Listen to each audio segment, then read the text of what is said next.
Amour, gloire et le Christ.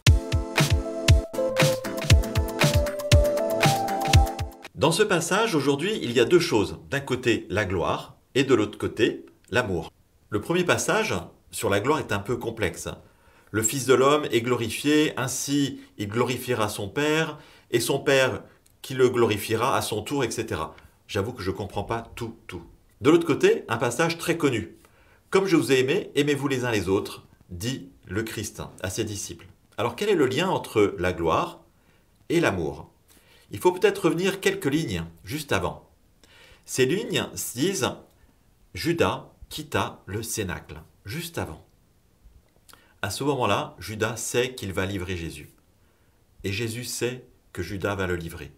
Et pourtant, même là, Jésus aime Judas. Quelques jours plus tard, il sera crucifié, Jésus sera crucifié, et même là, il continuera à nous aimer, nous, l'humanité pécheresse.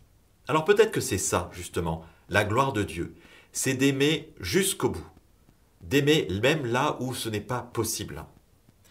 Saint Irénée, un des pères de l'Église, disait « La gloire de Dieu, c'est l'homme vivant ». J'aimerais dire peut-être aujourd'hui, la gloire de Dieu, c'est l'homme aimant. Et c'est peut-être ça, vivre en vérité. C'est aimer jusqu'au bout.